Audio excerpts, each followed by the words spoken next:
सामान्य प्रधानमन्त्रीज्यूले हिजो प्रश्नोत्तरको क्रममा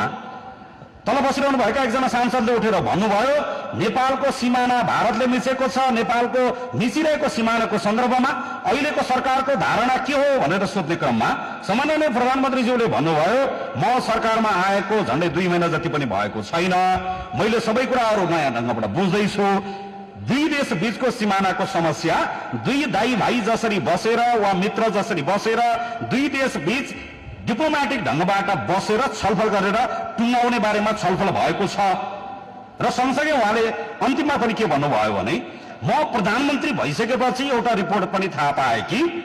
नेपालले पनि भारतको केही भूभागहरू मिचेर बसेको रहेछ भन्ने कुरा मैले थाहा पाएँ भनेर भन्नुभयो। नेपालले पनि भारतको केही भूभागहरू प्रयोग गरेको छ भन्ने सन्दर्भमा त्यो रिपोर्ट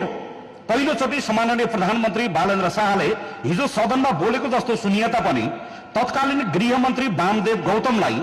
त्यति बेला सशस्त्र प्रहरी, नेपाल प्रहरी र एनआईडी राष्ट्रिय सुरक्षा राष्ट्रिय अनुसन्धानका साथीहरूले पनि रिपोर्ट दिएका थिए। नेपालको 10 गजा क्षेत्रको यति ठाउँमा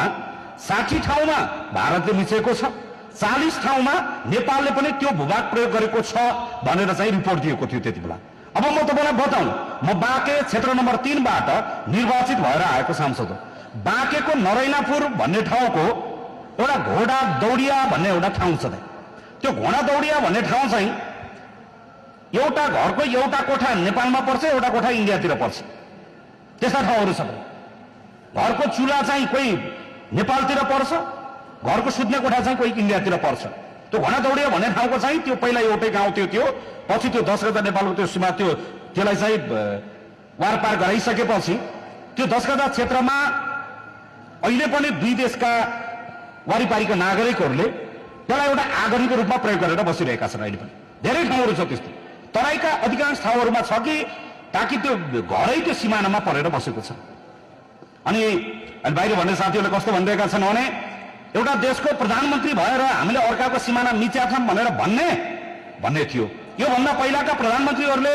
आफूलाई राष्ट्रवादी देखाउनलाई एकौरो भारतलाई मात्रै धारे हात लगाइरहे पनि अहिले पनि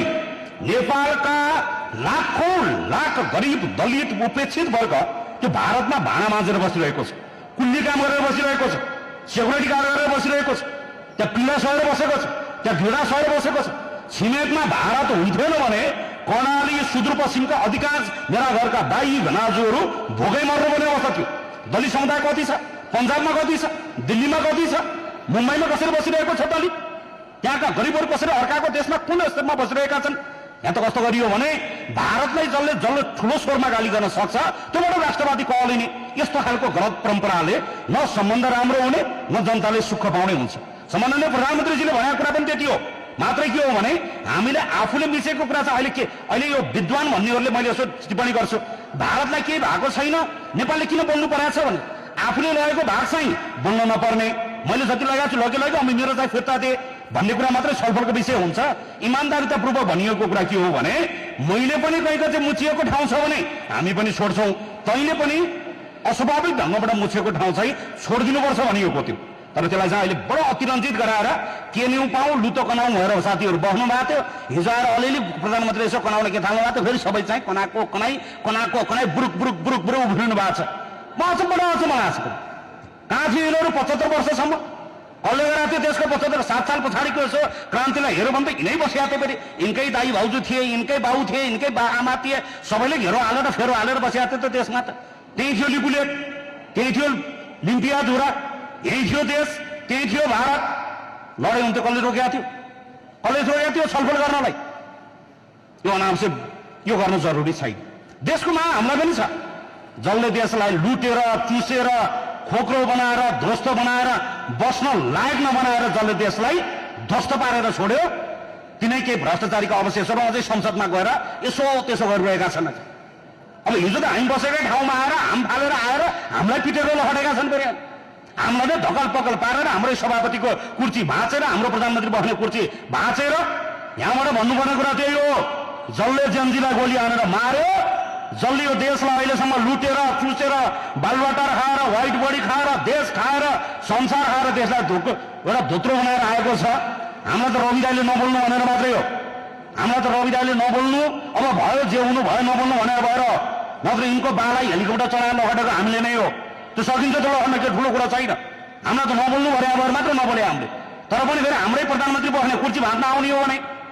हाम्रै सभापति बस्ने कुर्सी लगाउने हो भने त्यो छलफल हुन्छ फेरि कहाँ छलफल गर्नुपर्ने हो हामी तयार छौँ यो सदनबाट भन्नुपर्ने कुरा हो त्यहाँ ठाउँ नपाएछ अहिले यहाँ आएर भनेको कुरा हो फेरि खासमा त्यहीँबाट भन्नु खोजेको थिएँ हामीले त्यहीँ अगाडि राखेर म त गेटमै जम्मा गरेर भन्न खोजेको थिएँ मैले होइन नि यसो नगरौँ भने भएर मात्र नगरे आउँछ त्यसैले देशलाई एउटा निकास दिने सन्दर्भमा देशलाई एउटा निष्कर्षमा पुर्याउने सन्दर्भमा राष्ट्रिय स्वतन्त्र पार्टी जिम्मेवार छ अहिले यिनीहरूलाई के लागेको छ भने यिनीहरूलाई केही थाहा छैन भनिरहेको छ यिनीहरू त हल्लाएर केटाहरू हुन् हिजो राति पानी पर्यो राति आकाश कड्किएर बिहान च्याउ उम्रेको जस्तो उम्रिआउन् भनिरहेको छ यिनीहरू त एउटा हुलफाल आयो त्यसमा सांसद बनाउन् भनेको छ काङ्ग्रेस एमाले माओवादीले चुनावको अन्तिम बेलासम्म अन्तिम मतपत्र बाँकी हुँदा पनि खोइ राम्रोसँग देखाउनुहोस् त भने बिहान 3 बजेसम्म कसरी हेरेको थिएँ हामीलाई थाहा छैन होइन न त यता परेको छ यतापट्टि हो भोट भनेर यिनीलाई त के लागेको छ भने हामीले सबै छोडिदिएको थियौँ यिनीहरू आफै आए भने जस्तो गरेका छन् कति पैसा लगानी गरेको थियो हामीलाई थाहा छैन चुनाव लड्दैको त स्रोत साधन पद प्रतिष्ठाको कति दुरुपयोग भएको थियो हामीलाई थाहा छैन अन्तिम अवस्थासम्म पनि कति खर्च गरेर लडेको थियो चुनाव हामीलाई थाहा छैन यिनीहरू त यसै छोडेर आएछन् भने त्यहाँबाट भन्नुपर्यो साथीहरूलाई यो केही पनि यो मान्छेलाई के भन्छ नि आला छैन यिनीहरू आला काँचा हुन् यिनीहरू भनिरहेको छ यी स्वतन्त्र पार्टीका सांसदलाई केही पनि थाहा छैन यिनीहरू त आला काँचा हुन् भने हामी आलो आउँला काँचो आउँला तर कुहिया छैनौँ हामी फेरि हामी कुहियाहरूभित्र पर्दैनौँ फेरि आलो छौँ काँचो छौँ फेरि यिनीहरूलाई आएको छ हामी त 35 वर्षदेखि हामीले पुरा धन्यवाद छ 28 वर्षदेखि कोहीले चौकी कुरेर बसेको एउटा बुढो हल्दार जस्तो तपाईँहरू एउटा चौकी कुरेर बस्नु भएको छ तर स्वतन्त्र पार्टीका सांसदहरू भनेका फ्री कम्पिटिसनै इन्सपेक्टरहरू जस्ता हुन् यिनीहरूलाई तालिम गरेर पास गरेर आएका केटाहरू हुन् लड्नु पर्ने ठाउँमा लड्न तयार छन् फेरि यति कुरा तपाईँहरू बिचमा राखौँ यो संसदमा भन्नुपर्ने कुरा हो ठाउँ नपाएको कारणले यहाँ भने भएर यति कुरा तपाईँहरू बिचमा राखौँ यो खासमा तपाईँहरूलाई नभने पनि भन्नुपर्ने कुरा हो तर यो कहीँ न कहीँबाट फेरि भन्नै पर्ने थियो हो त्यस कारणले गर्दा राष्ट्रियताको सवालमा बालेन्द्र शाह प्रतिबद्ध हुनुहुन्छ यो सरकार प्रतिबद्ध छ हामी 1 इन्ची भूमि पनि अर्काको पनि मिच्दैनौँ 1 इन्ची भूमि हामी अर्कालाई पनि छोड्दैनौँ राष्ट्रियताको सवालमा भौगोलिक अखण्डताको सवालमा यो देशलाई त्यो सार्वभौम सत्ता सम्पन्न राष्ट्रलाई एउटा प्रतिबद्ध कटिबद्ध पार्ने सन्दर्भमा यो देशले संविधानले जे परिकल्पना गरेको छ त्यो संविधानभन्दा माथि नहुने गरी पर नहुने गरी जनताको भावनाभन्दा टाढा नहुने गरी यो सरकार इतिहासकै सबैभन्दा राष्ट्रवादीहरूको सरकार हो यति कुरा म तपाईँहरूको बिचमा राख्न चाहन्छु।